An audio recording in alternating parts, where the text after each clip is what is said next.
Olá, está começando mais um Cenários. Hoje a gente vai conversar com a Gal Cury sobre a construção de marcas valiosas no meio digital. A Gal é graduada em Comunicação Social pela PUC-RJ e mestre em Administração pela Unifor.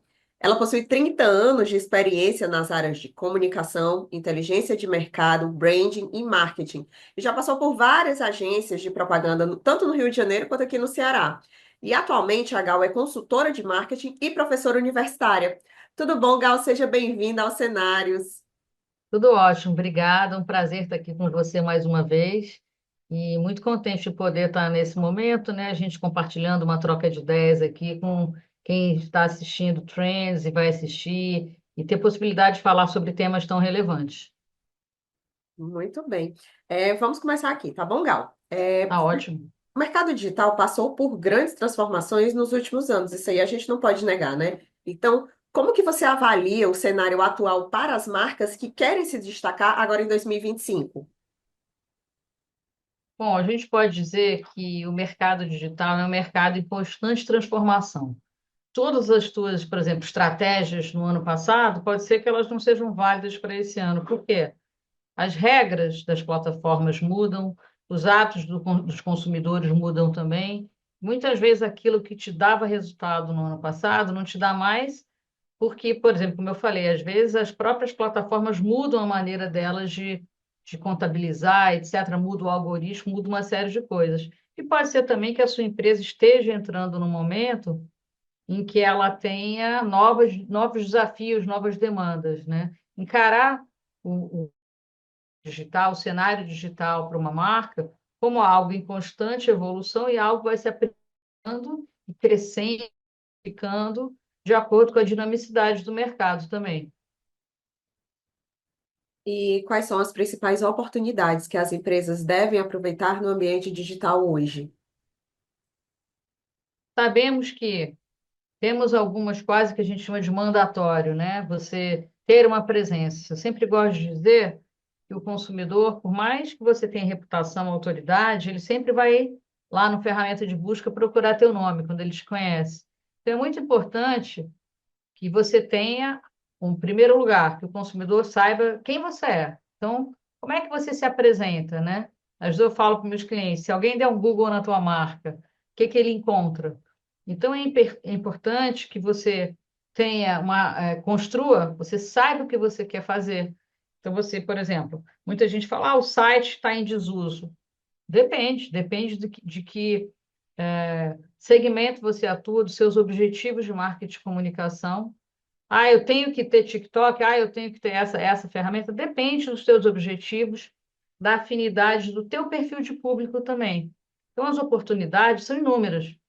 Desde você construir, às vezes, um mercado de nicho pequenininho, mas você produzir conteúdo, por exemplo, técnico, científico relevante, como você conseguir produzir conteúdo para um público mais abrangente. A gente tem que pensar que o marketing digital, assim como o marketing não digital, ele precisa de planejamento, que você faz uma análise setorial, análise de cenários, entende quais são os seus problemas, o que que os concorrentes estão fazendo, como é que é o meu mercado. Aí você traça objetivos, estratégias e as táticas. Então, oportunidades existem em números. O que não pode é você entender que tem que copiar, todo mundo faz, ao invés de fazer algo que seja personalizado e com afinidade para a sua empresa. Certo. E você falou sobre a questão do marketing digital, ele está sempre em constante transformação, né? E aí, além da gente ter essa questão da transformação, a gente tem a questão também da quantidade de conteúdos, né? Então, com a saturação de conteúdos e o aumento da concorrência, né, quais são os maiores desafios, para as marcas se tornarem relevantes no digital? Entendo que a gente tem alguns desafios. O primeiro deles se chama relevância. Eu consigo produzir conteúdo relevante para a minha audiência? E segundo é o seguinte, eu tenho que encontrar modelos que unam forma e conteúdo que sejam adequados para aquela plataforma. Você pode ter um conteúdo muito bom, mas você não consegue transmitir ele de uma forma que seja impactante, que consiga gerar audiência, que consiga gerar. Hoje é um luxo você fazer com que as pessoas parem para ver o conteúdo que você produz. Então, você conseguir compreender quem é o seu consumidor, o que que ele busca, o que que é relevante para ele, e encontrar a melhor essa junção de forma e conteúdo, de modo que aquilo, como eu falo, seja agradável, seja impactante e que possa ser compreendido pelo maior número de pessoas possível, né? Sim, é verdade. Gal, você acompanhou com certeza o anúncio da nova política da Meta, né? E então eu gostaria de perguntar para você, né? Essa nova política da Meta tem impactado diretamente a distribuição do conteúdo orgânico, além daquelas situações, né, que a gente não vai comentar aqui, né, sobre a mudança nos parâmetros, né, de o que é certo e o que é errado, né, para a Meta agora, né? Então, como que as marcas podem se adaptar a essas mudanças? Primeiro, eu acho que as marcas não devem ser reféns de uma plataforma só. Quando a gente fala em marketing digital, a gente não deve focar só, por exemplo, em redes sociais.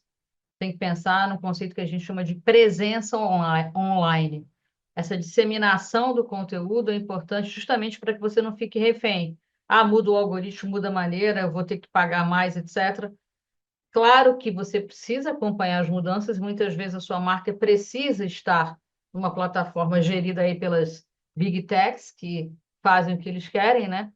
E a gente tem uma regulação, ainda bem no Brasil, muito mais forte do que outros países para algumas questões, porém, se eles mudam o algoritmo, ou mudam a forma que vão monetizar, você obviamente tem que seguir. Mas se você tiver um conteúdo disseminado, se você tiver fidelidade, se você tiver consumidores que gostam do que você faz e você ser relevante, né? Sempre sendo relevante, criando conexão com o consumidor, criando o que a gente chama da experiência do consumidor fluida, sem atritos e cada vez mais sólida nesse aspecto, né? Tua conexão com o consumidor, você vai ficar menos frágil a essas mudanças todas, né? Você vai ter como se fosse uma barreira, você vai como se fosse uma blindagem a todas essas mudanças que são alheias ao que você quer.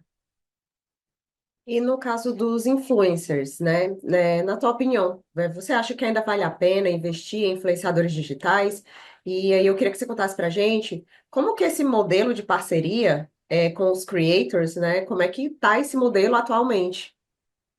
Olha, coincidência, eu estava acabando de revisar uma aula que eu vou dar hoje à noite na pós-graduação, e a aula, o módulo que começa hoje chama Marketing de Influência. E eu estava revisando justamente uma pesquisa que eu recebi do Nielsen em 2024, em que a pesquisa é sobre marketing de influência, né, o retorno, etc. O que acontece? O conceito de marketing de influência mudou. Antigamente você tinha um marketing de influência muito mais quase chegando ao que a gente chama de testemunhal. A pessoa colocava lá um produto na frente dela, estou tomando leite e tal, etc. E hoje você tem isso muito, alguém fala assim, vem comigo fazer uma receita, etc. Quer dizer, você tem. Então, assim, existe sim uma importância muito grande de você conseguir identificar quem são os criadores que podem te ajudar. Existem criadores com muito conteúdo bom que são capazes de ajudar as marcas a criar conteúdo, se for o caso, que entretenha, que divirta, que informe. O marketing do que a gente chama da Creators Economy nunca teve tão forte. É um mercado que movimentou no ano passado 200 bilhões de dólares.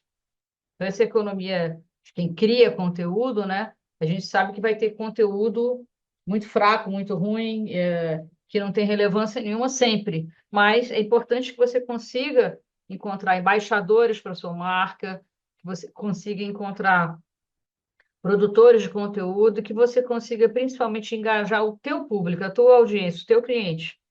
E eu posso dizer que, junto com um bom influenciador, junto com um bom embaixador, os teus consumidores, se eles gostam de você, eles mesmos vão ajudar a replicar o teu conteúdo.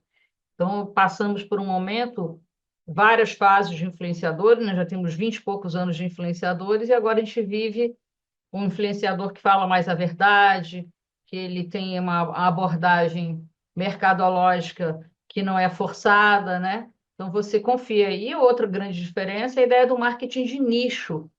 Então você pode ter um influenciador que fala sobre algum assunto, que um vídeo vai ter 1.000 visualizações, pode parecer pouco, mas pode ser muito dependendo do que para quem você está vendendo. A gente pega empresas gigantescas, trilionárias, aí, bilionárias. Você vai no canal delas, por exemplo, no YouTube, e você vê vídeos técnicos sobre uma turbina de um avião, etc. Aquele vídeo lá tem, sei lá, 323 visualizações. Você fala, nossa, é muito pouco. Não. Imagina que foram 323 donos dos aviões que foram lá ver o técnicos. Então, ele tem que ser relevante para o seu público. Se o seu público são 300 pessoas ou 300 mil, tanto faz. Então, esse conceito de criar conteúdo não para uma audiência gigantesca, mas para uma audiência que se interessa pelo que eu vou produzir. Então, mais qualidade e menos quantidade, né? Assim, menos buscar quantidade, mais focar em qualidade de produção. Até porque nem sempre não é a quantidade aquela quantidade absurda que vai comprar o teu produto. A gente tem, eu lembro também que na época que eu estudei essa questão do marketing de influência, a gente chegou a examinar o perfil das Kardashians. E aí a gente viu que da Kylie Jenner, se eu não me engano, ele só dava um retorno de 1%. Ela tem milhões de seguidores, mas daqueles milhões de seguidores, só 1% comprava os produtos que ela fazia a propaganda. E aí fica aquele questionamento, né? O que é mais relevante para você? É o número de curtidas, o número de seguidores ou o número de Perfeito, vendas? perfeito. Quais são as métricas que você vai usar para analisar o teu retorno de investimento, né? É. E hoje também a gente tem, agora no início do ano, a gente teve a questão do vazamento das planilhas dos influenciadores. Pronto. Aí eu queria saber de ti, Gal, tu acha que isso realmente influenciou em alguma coisa? Foi um ponto negativo para eles ou não teve nada, não aconteceu nada? Entendo que sim. As pessoas com certeza podem ter olhado aquela planilha e elas estavam, vamos supor que elas estavam na dúvida entre dois ou três. E aquela planilha pode ter, sim, tirado a tua vontade de contratar alguém e você quer alguém que faça isso, né? A gente A sabe que tem planilha foi o gente critério de com desempate. um critério de desempate. Então você fala, pô, essa pessoa aqui vai dar tanto resultado quanto essa, mas essa aqui é muito mais legal de trabalhar, pessoa mais tranquila para trabalhar. Então vamos apostar aqui nessa. E hoje em dia, cada vez a gente tem digamos assim, essa profissionalização de quem gerencia os influencers, você tem empresas que gerenciam vários influencers, até para salvaguardar também o próprio contratante, né?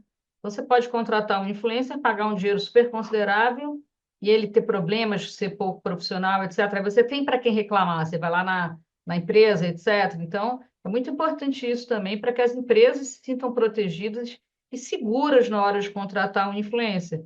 Claro que você não pode prever se a pessoa vai ser estrela, vai dar uma alteração lá na hora da gravação, alguma coisa, não vai ser muito disponível, Ou não vai nem e aí que aparecer, né?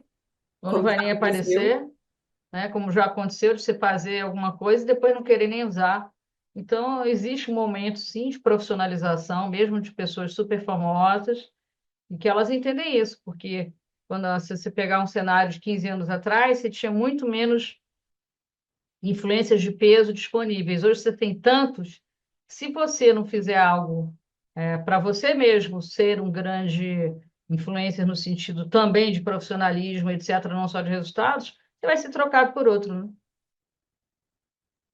É uma profissão que ela surgiu com a tecnologia, mas também ela não é uma profissão, vamos dizer assim, exclusiva, né? Hoje em dia, não querem desmerecer, óbvio, mas a quantidade de influencers, como você fala, a quantidade de influencers que a gente tem hoje é muito maior do que o que a gente tinha 10, 15 anos atrás.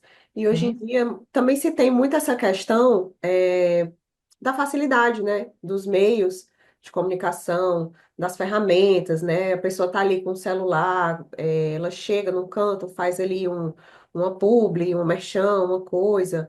Então, hoje está muito mais facilitado. Então, quando você facilita, você abre mais o mercado, não é isso? com certeza. As pessoas hoje conseguem ter um jogo de luz bom sem pagar uma fortuna, conseguem ter uma câmera boa, tem microfones, etc. Então você ampliou a possibilidade de muita gente produzir conteúdo. É verdade. E Gal, quais são as novas tecnologias e ferramentas que você indica para ajudar na construção de marcas valiosas no digital? Bom, como eu já tinha falado anteriormente, é importante que você não queira entrar em todas as plataformas só porque todo mundo está. Você entender qual é as plataformas que têm mais afinidade com a tua marca, com o teu perfil de público, com o que você quer dizer, e você sempre contratar pessoas profissionais para fazer.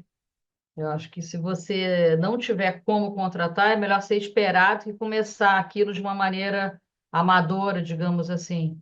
Pensar que você pode ter um conteúdo maravilhoso, mas se não tiver uma forma também atraente, a gente vive numa sociedade muito imagética, uma sociedade muito ligada, em imagens. Então, você precisa ter um áudio bom, uma luz boa, etc. Assim, estou falando de uma produção básica. Mas a gente vê também, né?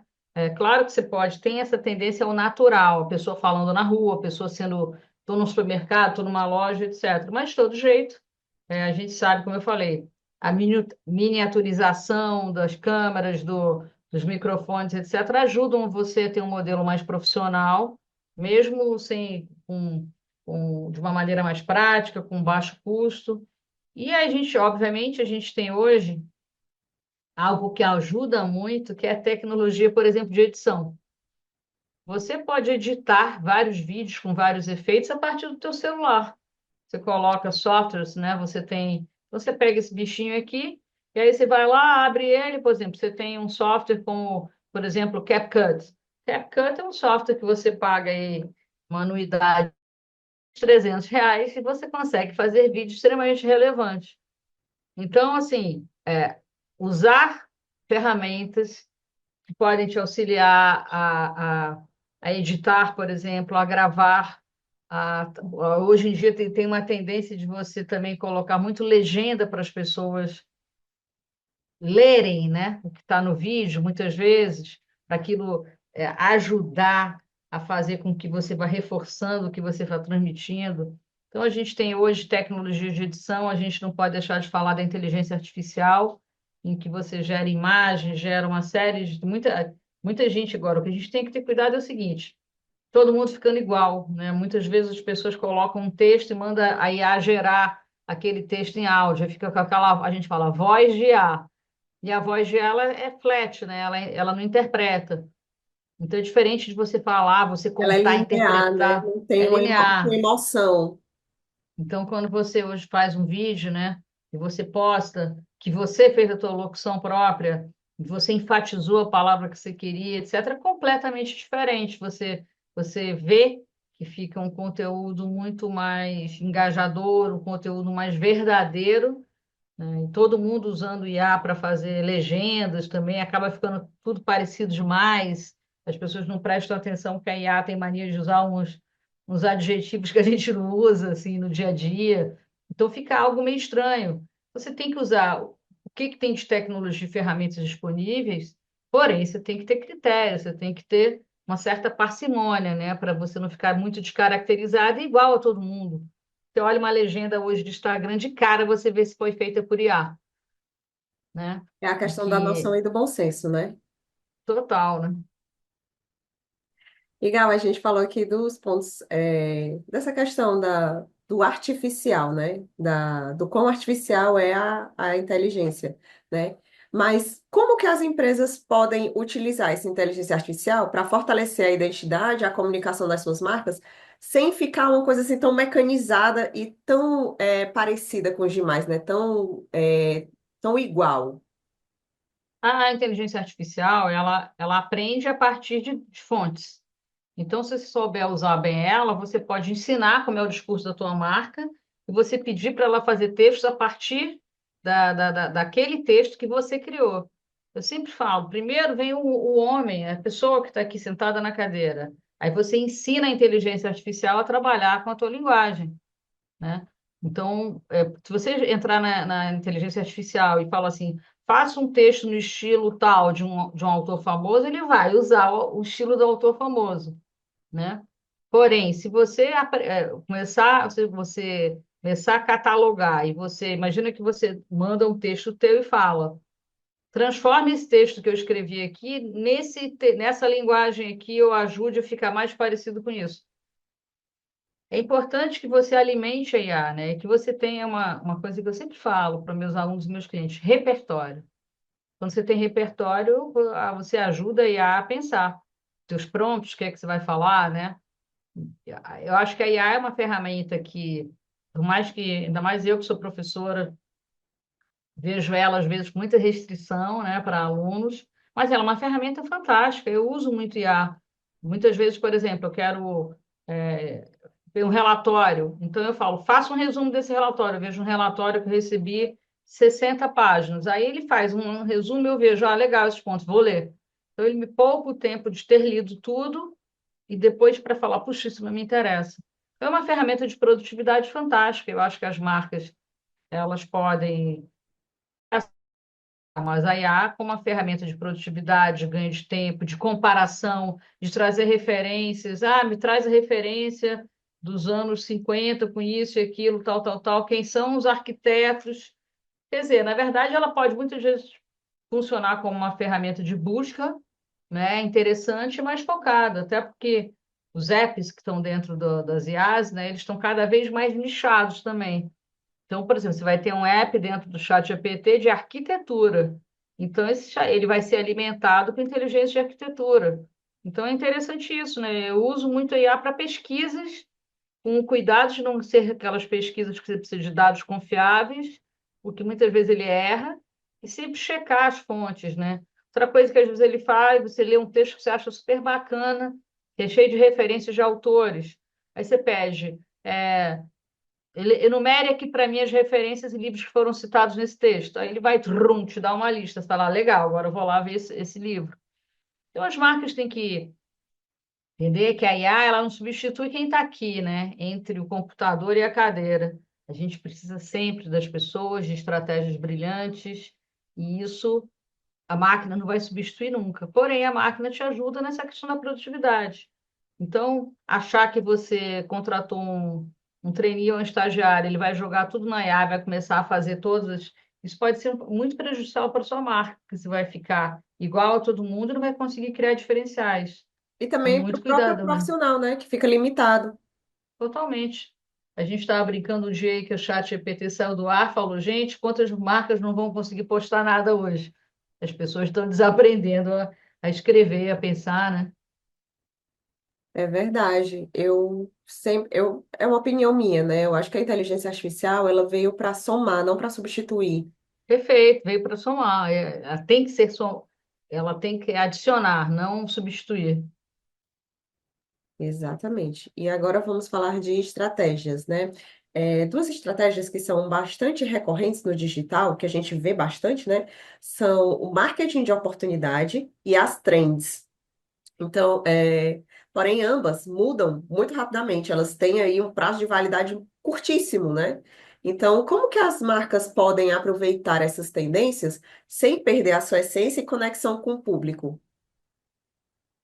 Em primeiro lugar, você tem que ter cuidado para aquela tendência, o trend já ter passado e você tá lá já fora do hype, como a gente chama.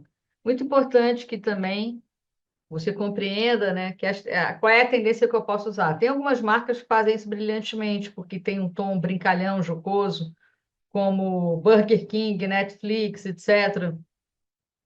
Eles pegam algum acontecimento, brincam, fazem isso, é muito. Aí no dia seguinte é outra coisa, como você falou. As trends passam muito rápido. Então, muitas vezes você começa a seguir trends, né? Quem sou eu? Aí bota aquela setinha, eu sou isso, aquilo, etc. Pode fazer isso para sua marca? Pode, mas se estiver no momento que todo mundo está fazendo. Se passar do momento, as pessoas interpretam como uma coisa antiga, em que você está já fora do que passou, como se você tivesse desatualizado. Então, as trends são muito importantes. Você deve monitorar a sua marca, sim, fazer buscas por hashtags que têm a ver com o seu universo de segmento, com o nome da tua marca, dos teus concorrentes. É muito importante que você faça esse mapeamento, né, para saber, como se fosse um termômetro. Às vezes, todo dia eu abro o X, esse Twitter aí, e aí eu vejo as trends. Às vezes você dá risada, você fala, caramba, assim, o que que está nas trends? E às vezes é uma coisa motivada por algo que não tem nada a ver. E às vezes é alguma coisa que as marcas com certeza usam para brincar, né? Ou para te inspirar. Tem um conceito em marketing digital que a gente chama de estratégia de rêmora.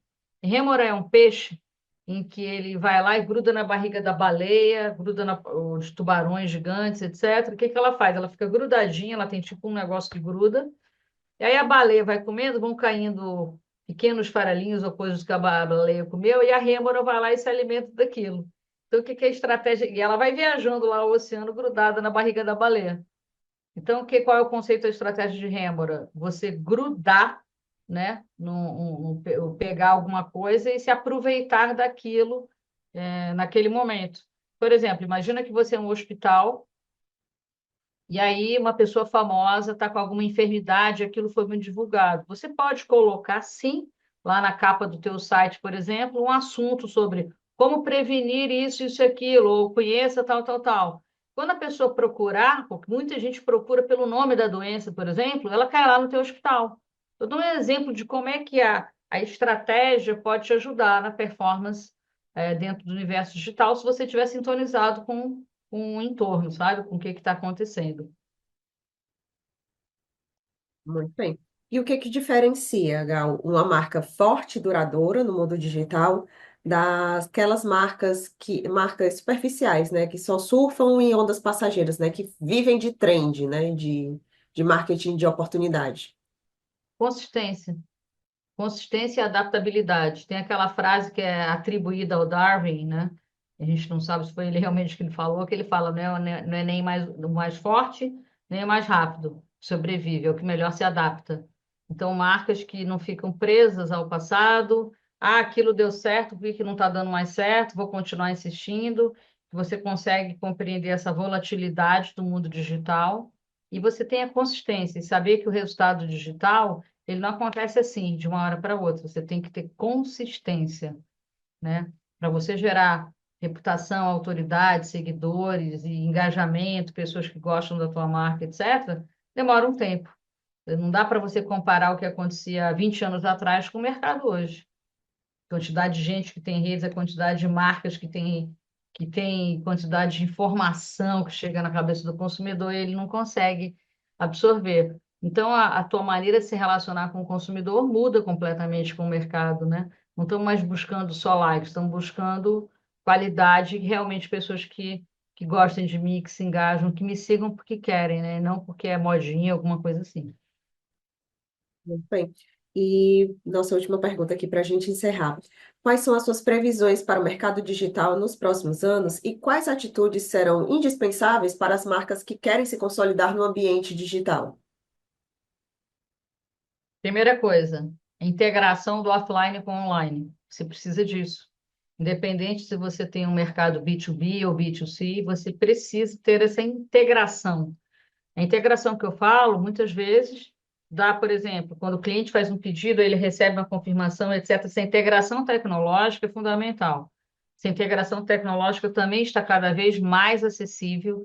Antigamente, você dependia de grandes plataformas de ERP, como a gente chama, e hoje você consegue fazer assinaturas, né? Usar o que a gente chama do data-driven marketing, o marketing orientado para dados usar plataformas como Power BI, etc., usar o que a gente chama de BI, que é o Business Intelligence. Então, o digital hoje ele precisa ter dados, e dados vão juntar online, offline, que você consiga. Aí, quem é que vai ver esses dados? Então, você tem um caráter também colaborativo, várias pessoas da equipe trabalhando, né? Então, sempre olhar dados, e buscar essa integração do online e do offline, isso é cada vez mais forte. Incorporar a inteligência artificial, porém, sempre valorizando quem está aqui na cadeira e nunca deixar de planejar. O online precisa, assim como o offline, de objetivos, estratégias e táticas e avaliações. Deu certo, não estão? Revisa, etc. Então, planejamento, integração com dados, integração do online e do offline são fundamentais. Muito bem. E com isso a gente chega ao final de mais um Cenários. Gostaria de agradecer aqui a presença da Gal, nossa convidada de hoje, e também da sua audiência. Se você gostou, curta, compartilhe, deixe o seu comentário e se inscreva no nosso canal para não perder nenhum conteúdo da Trends. A gente fica por aqui, mas próxima quinta tem mais. Até lá. Tchau, tchau.